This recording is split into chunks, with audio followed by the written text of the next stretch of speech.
उसने कहा कि वचन के हिसाब से देवकी का जब प्रथम पुत्र हुए, उस प्रथम पुत्र को जैसे ही कंस के पास लाया, कंस का उसको देखकर मन गर्वित हो गया, उसको वसुदेव को दे दिए कि वसुदेव जाइए, इसको ले जाइए, मेरे 8वां संतान से काल है तो 8वां संतान मुझे चाहिए। इस दृश्य को नारद देख रहे थे और नारद जी कहने लगे नारायण नारायण करके जब कंस के पास आए तो कंस कहने लगे नारद जी प्रणाम। तो प्रणाम राजन प्रणाम। मैं तो समझ रहे थे कि आप बहुत चालाक है, लेकिन लगता है कि आप तो महामूर्ख है, जैसे क्या बात कर रहे हैं, जो हम देख रहे हैं हम वही तो बता रहे हैं। आपके काल को आप छोड़ रहे हैं और आप बोल रहे कि मैं ज्ञानी हूँ। तो मुझे तो 8वां संतान से डर है नारद जी, आप आकाशवाणी को नहीं श्रवण किए थे। तब उसने एक फूल निकाला और बोला इस पंखुड़ी में बताइए पहला पंखुड़ी कौन सा है और 8वां कौन सा है। एक मुट्ठी में पत्थर लिया और बताइए इसमें पहला पत्थर कौन सा है, 8वां पत्थर कौन सा है। एक वृत्त में से 8 बिंदी दिया, बोले बताइए इसमें पहला बिंदी कौन सा है और अंतिम बिंदी कौन सा है। कंस का माथा दिमाग चकरा गया, कहने लगा नारद जी क्या कहने लगे, कह रहे मैं सारा पुत्र को मार दूं क्या। कहने लगे मैं क्या बताऊं आपको, जैसे समझ में आया। क्योंकि कंस जब पाप नहीं करेंगे तो घड़ा कैसे भरेगा और घड़ा नहीं भरेगा तो शीघ्र कैसे मरेंगे। कंस जी उसका भाव से उसका प्रथम पुत्र को लाया और सिरा पर पटाका और उसका अंतिम हो गया। दूसरा को लाया, उसको भी सिरा पर पटके, तीसरा चौथा पांचवा छठा को पुत्र को संहार कर दिया। और इस छठे पुत्र को इस बाद इस धरातल जो धरातल में है चारों तरफ व्यभिचार बढ़ते गया और इस धरातल में माँ को सहना नहीं गया। इसलिए अच्छा ये जो 6 पुत्र है, 6 पुत्र कहने का अर्थ क्या है। यदि भगवान कृष्ण को पाना चाहते हैं तो आपके अंदर जो 6 है काम क्रोध मोह मत अहंकार, ये 6 का जब तक आप परित्याग नहीं करेंगे आपका भगवान आपके पास नहीं आ सकता। जब तक आपके अहंकार रहेगा, आपके मन में मोह रहेगा, माया रहेगा, तो आप माया में फंसे रहेंगे। तो माया को सब भजे माधव भजे न कोई, जो माधव को भजे सो माया काहे को।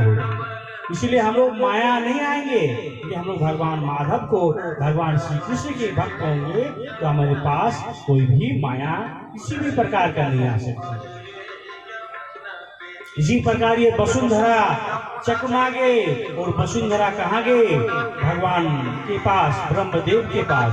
और ब्रह्मदेव कहने लगे कि मैं तो इसका कुछ नहीं कर सकता हूँ, इसके लिए भगवान श्री हरि के पास है। भगवान वसुंधरा सभी देवगण कहाँ गए, भगवान कृष्ण के पास। और वहाँ जाके बोले कि इस धाराधाम में चारों तरफ व्यभिचार अत्याचार अनाचार हो रहा है, इसका कुछ उपाय कीजिए। तब भगवान कहा कि जाइए मैं शीघ्र वृंदावन के मथुरा के गोकुल में जन्म लेने आ रहा हूँ। कहा कि यदा यदा हि धर्मस्य ग्लानिर्भवति भारत अभ्युत्थानधर्मस्य तदात्मानं सृजाम्यहम् परित्यागाय साधूनां विनाशाय च दुष्कृताम् धर्म संस्थापनार्थाय संभवामि युगे युगे।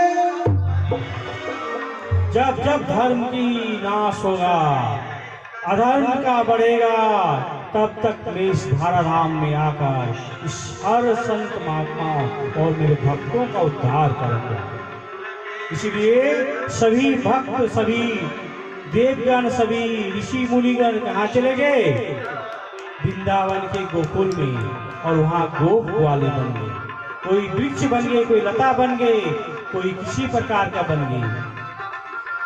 और उसको कहने लगा कि यदि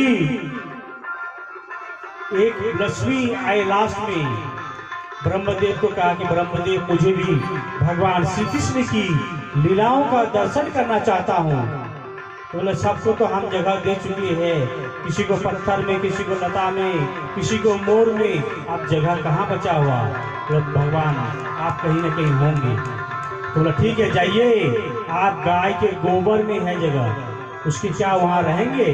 भगवान बोले, लक्ष्मी माता बोला ठीक है भगवान मैं वहीं रहूँगा। इसीलिए लक्ष्मी माँ का वास गाय के गोबर में है। इसीलिए हम लोग सुबह सुबह गाय के गोबर से लेपन करते हैं कि नहीं? क्योंकि हमारा घर में लक्ष्मी आएगा और गाय का सेवा करते हैं, गाय का रक्षक करते हैं। इसीलिए हम लोग यदुवंश ग्वाला, हम लोग यादव वंश है, इसीलिए हम लोग का काम है गाय का वर्धन करना। इसीलिए हम लोग गौ माता को रक्षा करता है, गो माता की। इसीलिए हमें गाय माता की रक्षा करना है, तभी हमें जीवन में धन होंगे। और तभी हमारा भगवान के रूप में बलराम का अवतरित हुआ। लेकिन बलराम जी आंख नहीं खोल रहे कि बोला कि जब तक भगवान श्री कृष्ण नहीं आएंगे तब तक हम लोग उस धाराधाम पे नहीं आएंगे। और जब भगवान